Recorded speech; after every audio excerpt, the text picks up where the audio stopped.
होशियारपुर गांव में गुड्डू नाम का एक गरीब लड़का रहता था। 6 महीने पहले जब वो लोग घोड़ा गाड़ी से दूसरे गांव जा रहे थे, तब एक हादसा हो गया। उसके पिता की मौत हो गई और उसकी माँ के पैरों में इतनी गहरी चोट लगी कि उनका चलना फिरना दूभर हो गया। अब तो बस कुछ चिल्लर ही बचे हैं रतन। सारा पैसा मेरे इलाज में जा रहा है। घर में खाने तक के पैसे नहीं हैं। तो मुझे मार डाल, इस बीमार माँ से छुट्टी पा। माँ, ये आप क्या कह रही हो? बस आप ही तो मेरा परिवार हो। आपको कुछ हो गया तो मैं कैसे रहूंगा? बेटा, फिर हम गुजारा कैसे करेंगे? मैं भी अपाहिज बनकर तुझ पर बोझ बन गई हूँ। माँ, ऐसा कुछ ना कहो। मुझे कुछ समझ नहीं आ रहा। आप ही कोई तरीका सोचिए ना। बेटा, तू एक काम कर। तू खाना बहुत अच्छा बनाता है, तो गांव में खाने की दुकान शुरू कर ले। अरे माँ, पर इतना सब कुछ रोज रोज बहुत महंगा पड़ेगा। और वैसे भी मेरा बनाया खाना आपको ही पसंद है, बाकी लोगों का पता नहीं। नहीं बेटा, मेरी उम्र निकल गई है। जानती हूँ कि तेरे हाथों में जादू है। तो फिर पीछे जो थोड़ी जगह है, अभी के लिए सब्जियाँ बेचने का काम शुरू कर दे। कुछ बचत होगी तो काम बढ़ा लेना। हाँ माँ, ये बहुत अच्छा तरीका है। फिर तो मैं कल से ही काम करना शुरू कर दूंगा। सब्जी ले लो भाई, सब्जी बिल्कुल ताजी है।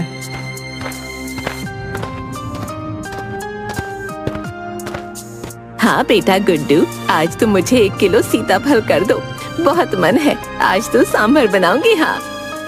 अरे वाह अम्मा जी, फिर तो जरूर आऊंगा आपके पास सांभर खाने। ये लीजिए आपका सीताफल।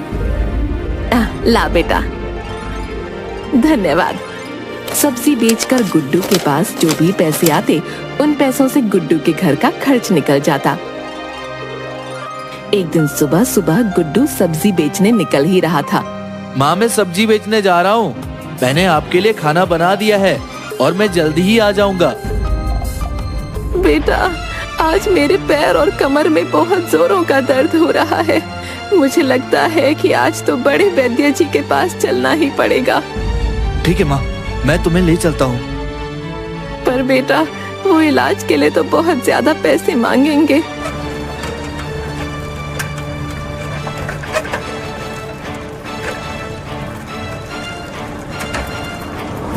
गुड्डू बिमला को बड़े वैद्य के पास ले जाता है और वो इलाज शुरू करने के लिए 2500 रुपए मांगते हैं।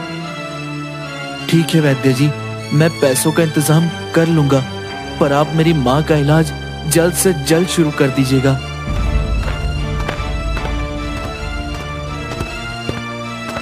गुड्डू गांव के मुखिया के पास जाता है। मुखिया जी, मेरी माँ के इलाज के लिए कुछ पैसों की जरूरत थी। अगर आप पैसे उधार दे देते तो अच्छा होता। पुराने कर्ज तो तुमने चुकाए नहीं, अब और पैसे मांगने आ गए। मैं कोई पैसे नहीं दूंगा, और तुमने 1 महीने में पुराने कर्ज नहीं चुकाए तो तुम्हें अपना घर देना होगा। देरी के लिए माफी चाहता हूँ मुखिया जी, जल्दी आपके सारे पैसे लौटा दूंगा। गुड्डू वहाँ से निकल गया और उसने दूसरे लोगों से भी मदद मांगी, लेकिन सब जानते थे कि गुड्डू कमाता नहीं है, तो पैसे कहाँ से वापस देगा। इसलिए किसी ने उसकी मदद नहीं की। माँ, मैं किसी काम का नहीं हूँ। मैं तेरे इलाज के लिए पैसे भी चुकता नहीं कर पाया। मुझे जीने का कोई हक नहीं है। नहीं बेटा, मेरे लिए पैसों से ज्यादा कीमती है तू। उस दिन गांव में ढिंढोरा पीटा जाता है। सुनो सुनो गांव वालों, सुनो। राजा ने अपने खास रसोइयों के लिए एक प्रतियोगिता का आयोजन किया है, जो कि कल से ही आरंभ होगी।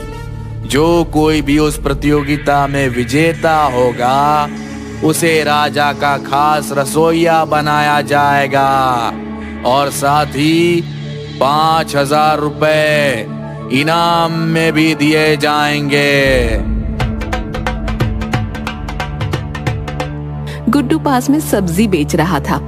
प्रतियोगिता वाली बात सुनकर वो खुशी से फूला नहीं समा रहा था। अरे वाह, अगर मैं इस प्रतियोगिता में भाग ले लूं तो माँ का इलाज करवा सकता हूँ।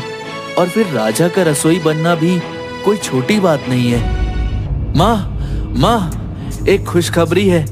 कल से राज्य में राजा के खास रसोई के लिए एक प्रतियोगिता का आयोजन किया है। उसमें जीतने वाले को 5,000 रुपए इनाम और राजा का खास रसोई भी बनाया जाएगा। मैं इस प्रतियोगिता में भाग लूंगा और फिर हम अच्छे से आपका पैर का इलाज करा सकेंगे। फिर गुड्डू पड़ोसियों को अपनी माँ की देखभाल का बोलकर प्रतियोगिता के लिए निकल जाता है। अगले दिन प्रतियोगिता शुरू हो जाती है। महल के सारे प्रतियोगी गुड्डू को देखकर जोर जोर से हंसने लगते हैं। अरे वो देखो, अब भिखारी भी राजा के खास रसोइयों के लिए प्रतियोगिता में भाग लेने आए हैं। हंसते हंसते वो आदमी खंभे से टकराकर धड़ाम से गिर जाता है। फिर सब लोग उस पर हंसने लगते हैं। तभी वहाँ पर राजा आ जाता है और प्रतियोगिता शुरू हो जाती है। फिर सारे प्रतियोगी खाना बनाना शुरू कर देते हैं। सभी प्रतियोगी बहुत अच्छा खाना बनाते हैं और खाने की खुशबू सूंघकर राजा फिर से वहाँ पर आ जाता है। खुशबू, ये खुशबू सूंघकर तो मुझे और भी ज्यादा भूख लगने लगी है। अगर आप सबका खाना बन गया तो जल्दी जल्दी मेरे सामने पेश करो। मेरी भूख बढ़ती ही जा रही है। फिर सब लोग अपना अपना बनाया हुआ भोजन राजा के सामने पेश करते हैं। अरे वाह, इतना स्वादिष्ट खाना! इस खाने को चखकर तो मुझे मेरी माँ के हाथ के बने हुए खाने की याद आ गई है। पर महाराज, इसमें आपको नमक थोड़ा कम नहीं लग रहा क्या? नहीं मंत्री जी, मुझे तो सब सही लग रहा है। हो सकता है कि आपको नमक ज्यादा चाहिए।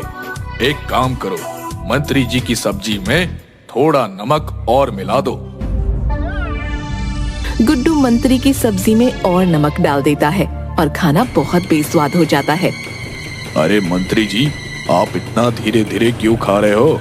और ये पूरा खाना खत्म करना, क्योंकि आपको तो पता ही है मुझे अन्न का अपमान करना बिल्कुल भी पसंद नहीं है। मंत्री को फिर जबरदस्ती पूरा खाना खत्म करना पड़ता है। फिर राजा भोजन चखकर जिसने अच्छा भोजन बनाया होता है सिर्फ उसे ही प्रतियोगिता में आगे बढ़ने के लिए कहता है और बाकियों को वहाँ से निकाल देता है। मंत्री जी, मैं बाकी सबसे तो निपट लूंगा, लेकिन ये जो भिखारी है इसे कैसे निपटाऊं? तुम फिक्र मत करो, इसको तो हम डरा धमका कर यहाँ से भगा देंगे। ए भिखारी! जी मंत्री जी। चल निकल जाए यहाँ से और वापस दिखाई भी मत पड़ना, और इस प्रतियोगिता से अपना नाम भी वापस ले ले। नहीं सरकार, मैं अपना नाम वापस नहीं ले सकता। मुझे प्रतियोगिता के पैसे से अपनी माँ का इलाज करवाना है। तू मुझे बता कि तुझे कितने पैसे चाहिए, मैं तुझे माला माल कर दूंगा, पर इस प्रतियोगिता से अपना नाम वापस ले ले।